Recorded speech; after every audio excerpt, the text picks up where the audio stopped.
Que você esteja bem e em paz.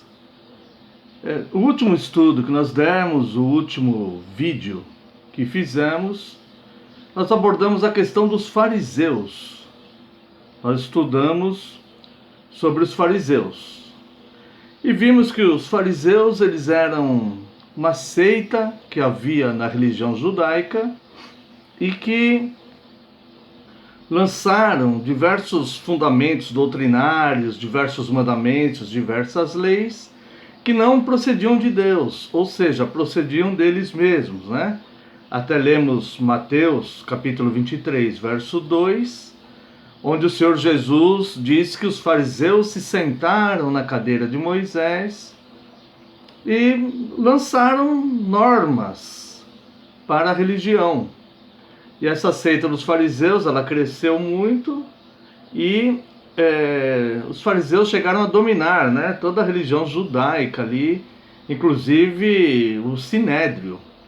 Na época de Jesus, né, eles surgiram 2 séculos antes de Cristo, e nos dias de Jesus eles dominavam a religião judaica, de tal forma que as pessoas seguiam os preceitos dos fariseus achando que fazia parte da lei. Achavam que aquela pregação dos judeus, dos fariseus, era a pregação correta e fazia parte da lei. As pessoas achavam aquilo, né? Inclusive, eles cresceram tanto nos tempos de Jesus.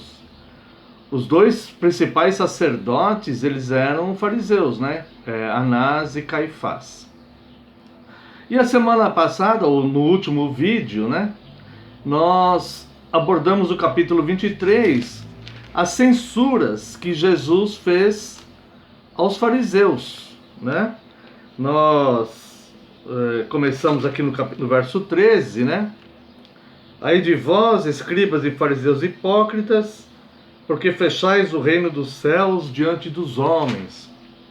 Depois do verso 14, ai de vós, escribas e fariseus hipócritas, porque devorais a casa das viúvas, e para o justificar fazeis longas orações. Comentamos sobre isso no último vídeo.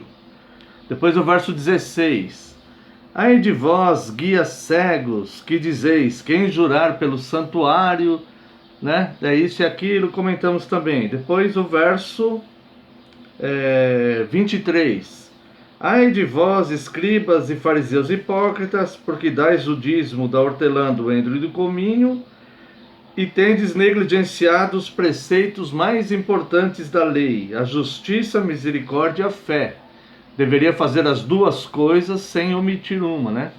Dar o dízimo e não negligenciar as questões morais da fé, a justiça, né? A misericórdia e a fé. Depois, verso 25, ai de vós, escribas e fariseus hipócritas, porque limpais o exterior do copo e do prato, mas por dentro está cheio de rapinas, né? Que Jesus fala que não é o que sai da boca do homem, aliás, não é o que entra pela boca do homem que o contamina, mas sim o que sai dela.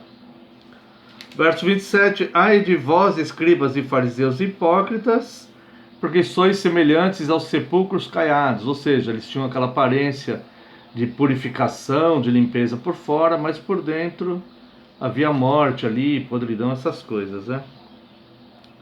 E finalmente aqui o verso 29, ai de vós, escribas e fariseus hipócritas, porque edificai o sepulcro dos profetas, e dizem que se tivessem vivido nos tempos deles, teriam sido cúmplices dos profetas e não os matado.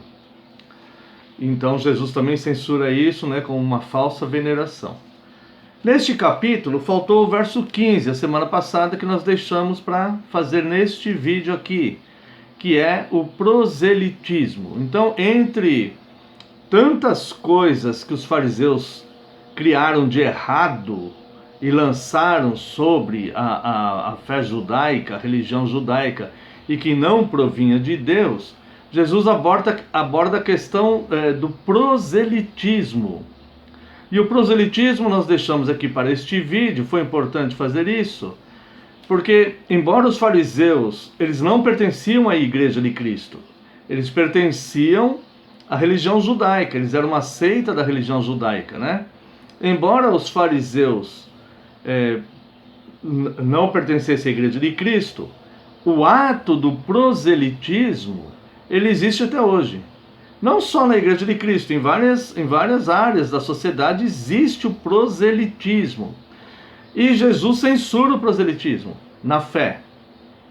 Lembrando que a fé judaica ela era pura, né? Os profetas do Antigo Testamento todos apontavam para Cristo, a lei apontava para o pecado, que existia o pecado, né?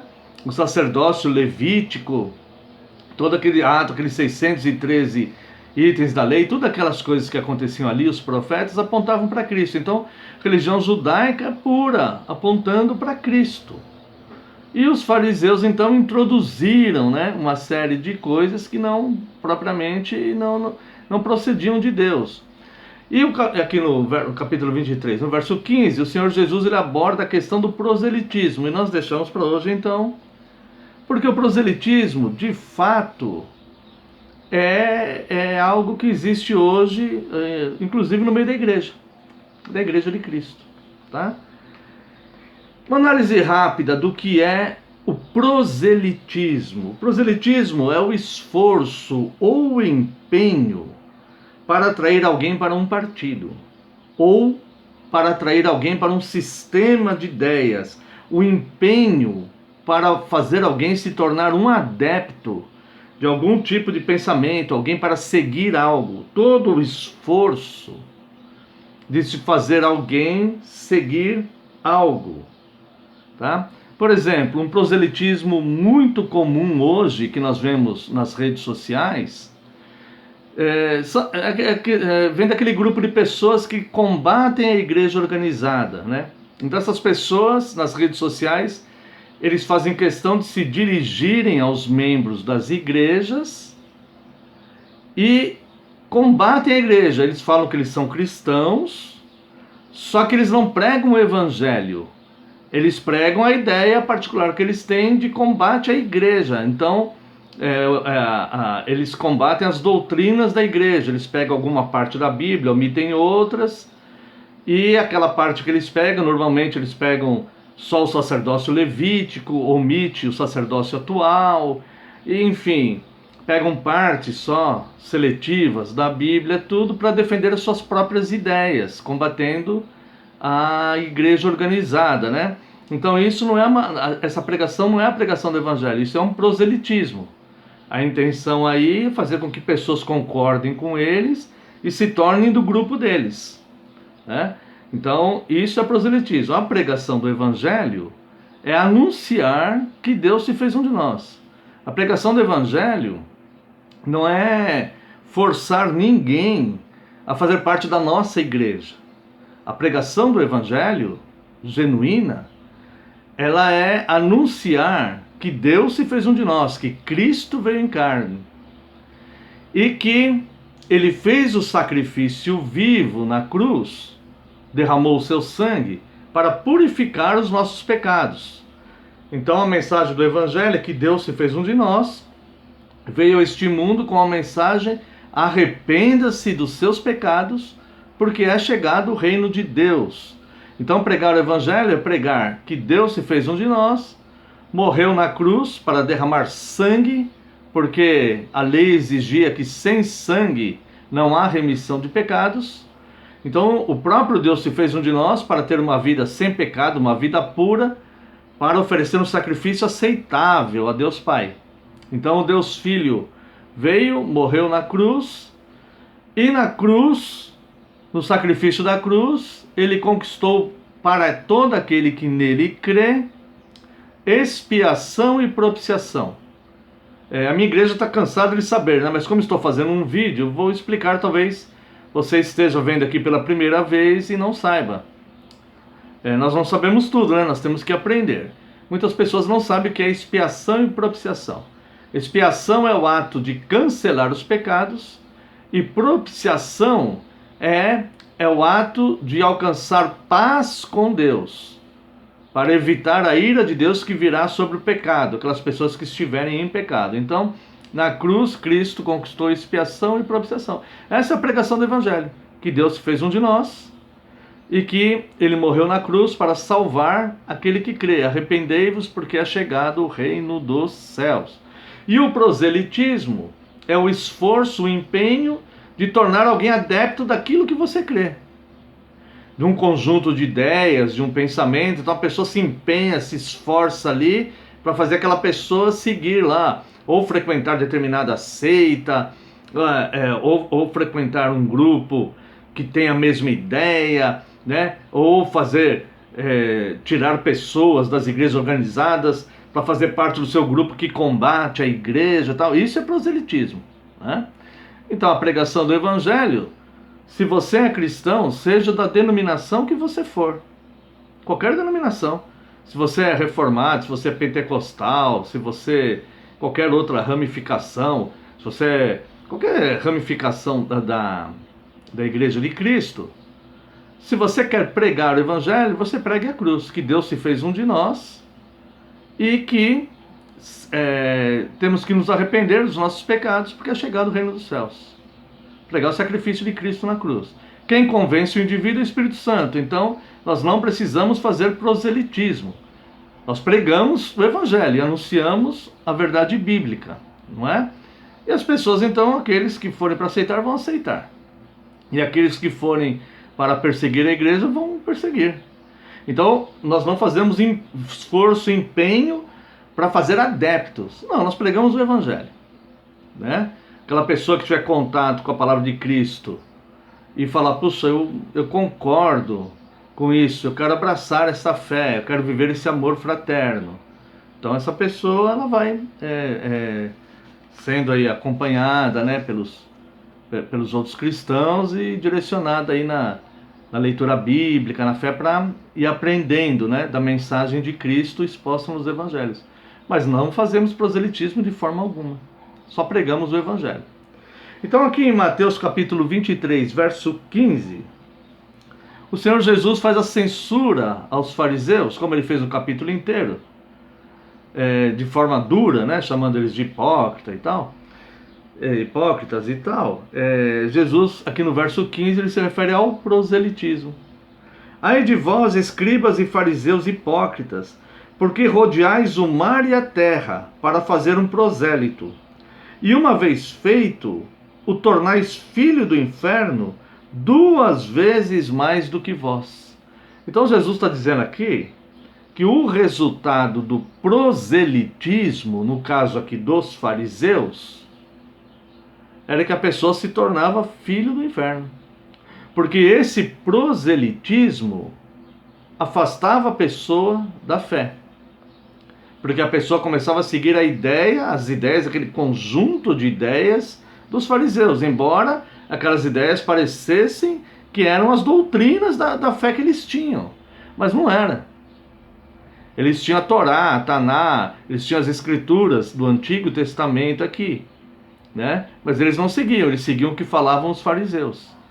Então, isso de certa forma é um grande alerta para nós também, porque quando ouvimos uma mensagem, uma pregação, alguém se esforçando, nós temos que identificar, essa pessoa está falando da Bíblia ou essa pessoa quer que eu faça parte desse grupo de conjunto de ideias, dessas seitas e tal, né?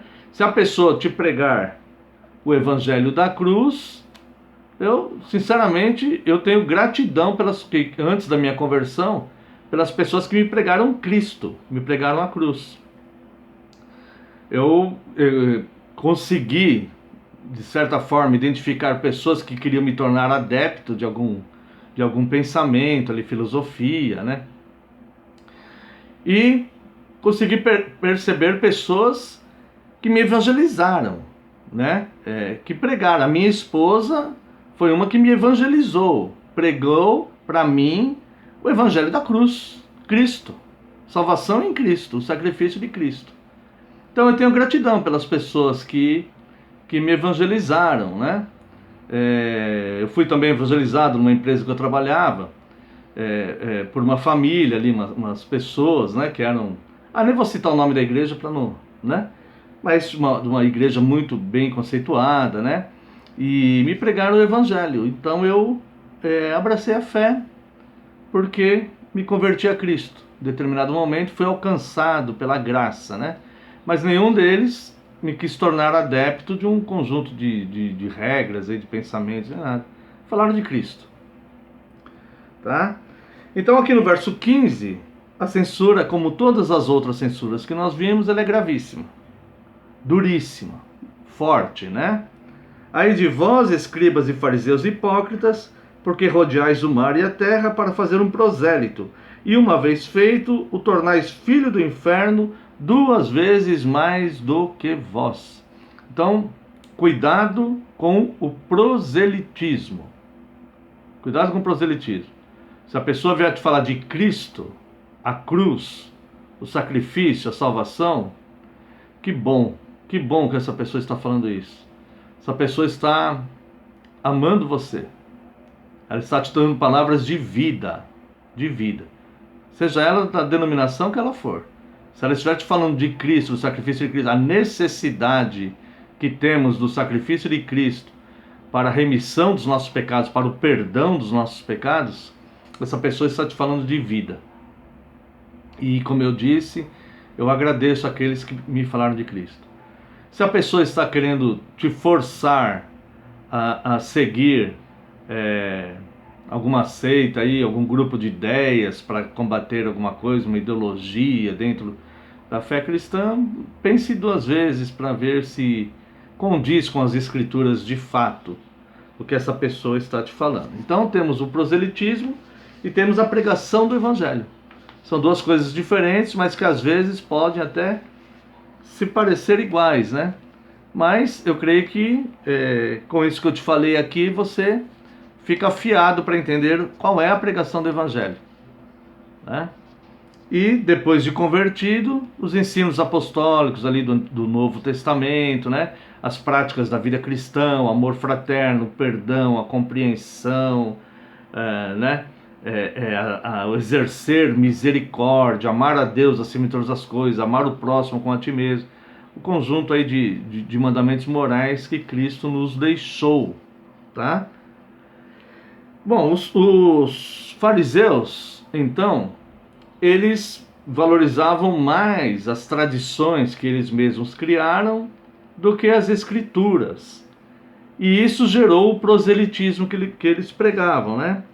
Mas o Senhor Jesus, aqui em Mateus capítulo 15, no verso 13, ele nos dá uma informação muito importante sobre isso.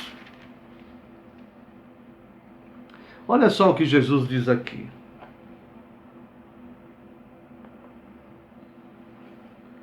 Os discípulos chegaram para ele e falaram assim, verso 12. Então, aproximando-se dele, os discípulos disseram: Sabes que os fariseus, ouvindo a tua palavra, se escandalizaram? Os fariseus ficaram escandalizados com Cristo. Então Jesus respondeu, está aqui no verso 13. Ele, porém, respondeu: Toda planta que meu Pai Celestial não plantou será arrancada. Deixai-os, são cegos, guias de cegos. Ora, se um cego guiar outro cego, cairão ambos no barranco. Então lhe disse Pedro: Explica-nos a parábola. Jesus, porém, disse: Também vós não entendeis ainda? Não compreendeis que tudo que entra pela boca desce para o ventre e depois é lançado em lugar escuso? Mas o que sai da boca vem do coração, e é isso que contamina o homem, porque do coração procedem maus desígnios, homicídios, adultérios, prostituição, furtos, falsos testemunhos, blasfêmias. São estas as coisas que contaminam o homem, mas comer sem lavar as mãos não o contamina. Então, os fariseus ensinando que o homem não podia comer sem lavar as mãos e tal, né?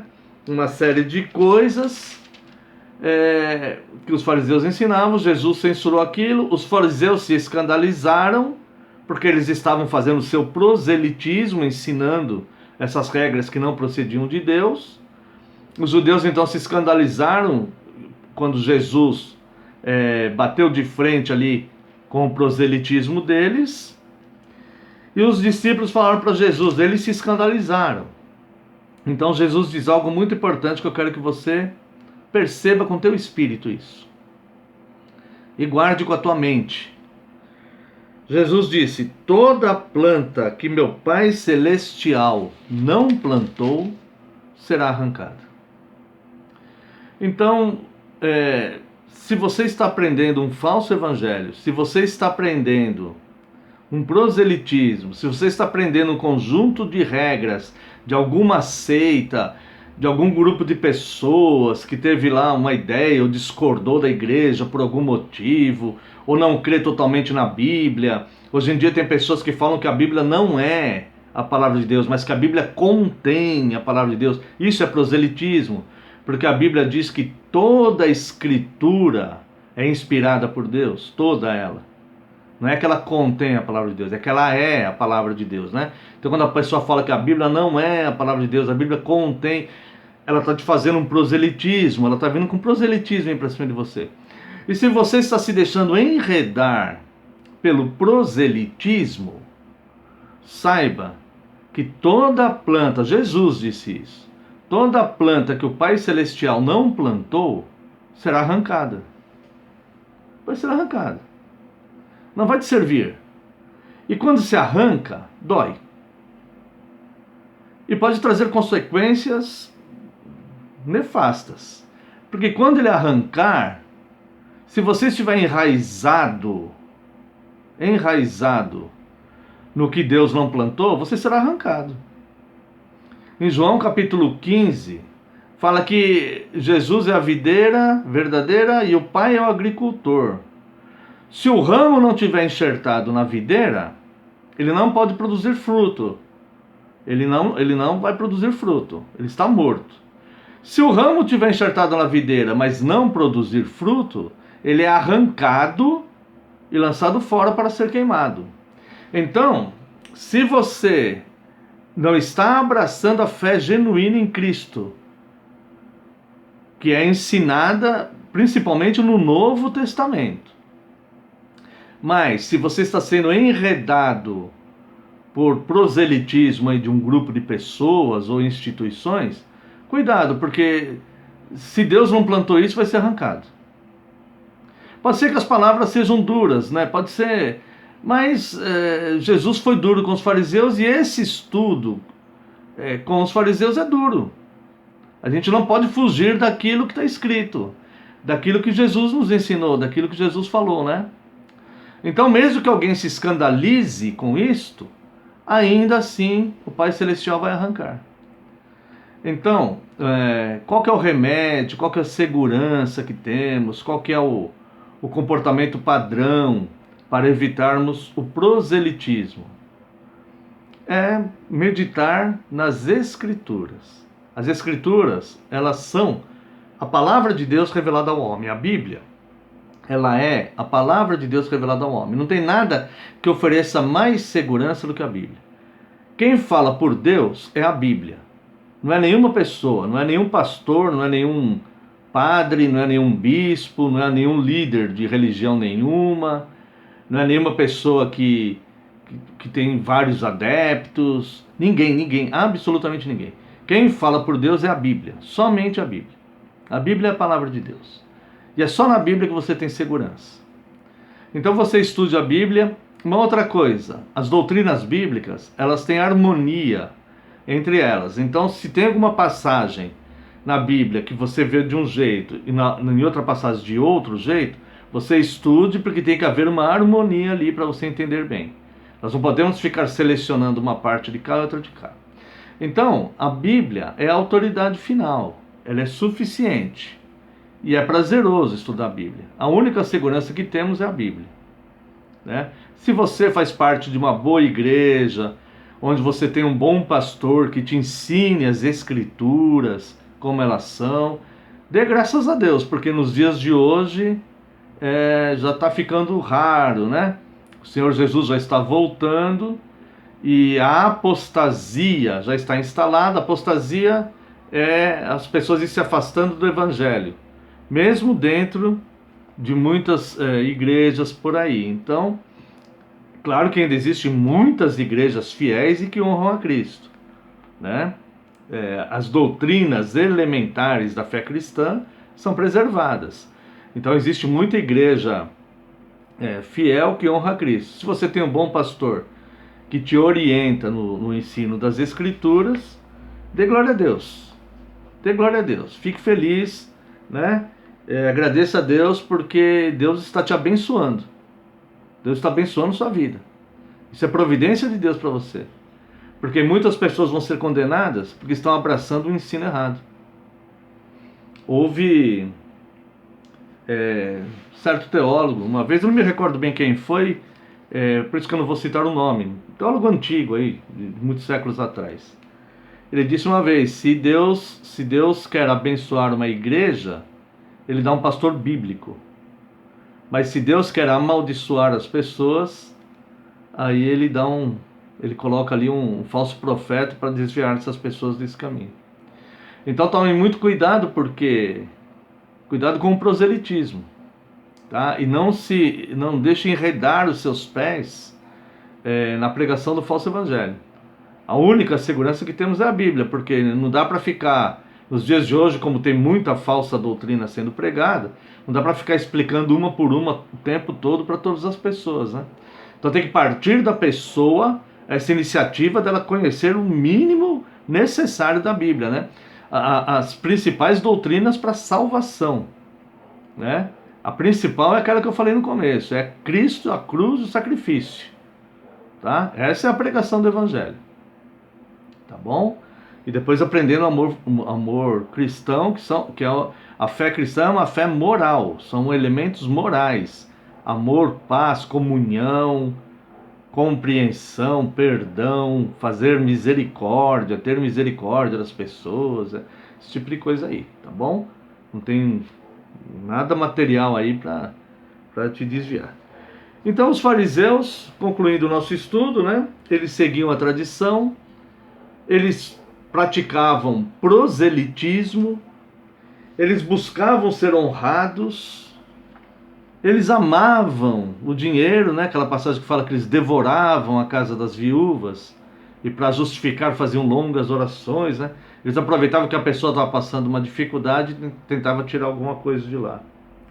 Viviam hipocritamente, conforme Jesus diz. Também, segundo a palavra de Jesus, eles eram cegos espirituais, né? E por fim, eles rejeitavam o propósito de Deus. Só para nós terminarmos, né? Vamos ler Lucas aqui. Esse estudo foi mais simples porque é só o complemento do estudo do primeiro vídeo. Lucas capítulo 7, verso 29 e 30. Tá? Todo o povo que ouviu, e até os publicanos, reconheceram a justiça de Deus, tendo sido batizados com o batismo de João. Mas os fariseus e os intérpretes da lei rejeitaram, quanto a si mesmos, o desígnio de Deus, não tendo sido batizados por ele. Então João veio preparando o caminho de Cristo, pregando que Cristo estava vindo, arrependei-vos, pois é chegado o reino dos céus, e propondo um batismo para a remissão de pecados. Aquelas pessoas que iam ouvindo aquela mensagem iam se submetendo, pedindo perdão a Deus pelos seus pecados, aceitando a palavra e sendo batizados, né? Até os publicanos reconheciam a justiça de Deus ali, na pregação de João. Mas os fariseus e os intérpretes da lei resistiram. Eles resistiram ao propósito de Deus. Eles resistiram à mensagem de Deus. Então, o proselitista, ele sempre vai achar que as suas ideias estão acima da mensagem de Deus. Ele sempre vai achar que ele está certo. Quando, na verdade, o verdadeiro cristão, ele vai sempre se submeter aos ensinos de Cristo, nos evangelhos e através dos apóstolos, nas cartas apostólicas do Novo Testamento. Ele vai ler aquilo e ele vai identificar várias vezes que ele está errado. Fala, nossa, eu estou errado nisso, estou errado naquilo, Deus me perdoa porque eu não estou agindo assim, não estou sendo cristão. Senhor, me perdoa porque fiz o que não deveria. Então o cristão, ele sempre vai se submeter à mensagem de Cristo, às Escrituras. O verdadeiro cristão. O proselitista, ele sempre vai recusar a mensagem e sempre vai achar que ele está acima da mensagem, pregando firmemente a sua própria convicção. Então eles são aquelas pessoas que pregam de si para si mesmo, né? Como Jesus falou do fariseu que orava de si para si mesmo, lá no capítulo 23, que vimos no estudo passado. Então, tomemos cuidado com o proselitismo, aceitemos apenas a mensagem bíblica de paz, de amor e de salvação, mensagem bíblica da vida eterna, e que nós possamos nos submeter somente ao Evangelho, somente às Escrituras. Se tivermos um pastor bom, um líder bom que nos instrui nas Escrituras, glória a Deus. Se não tivermos, nós vamos ter que por nós mesmos entender as Escrituras e meditarmos nela e nos submetermos a ela. Porque as Escrituras, nós seremos julgados pela palavra de Cristo. Vamos finalizar com João, capítulo 12, verso 48. Quem me rejeita e não recebe as minhas palavras, tem quem o julgue. A própria palavra que tenho proferido, essa a julgará no último dia. Então, no julgamento mesmo, para ver quem é salvo e quem não é, a constituição será a palavra de Cristo, os evangelhos e os ensinos apostólicos do Novo Testamento. Pense nisso e que Deus abençoe a sua vida.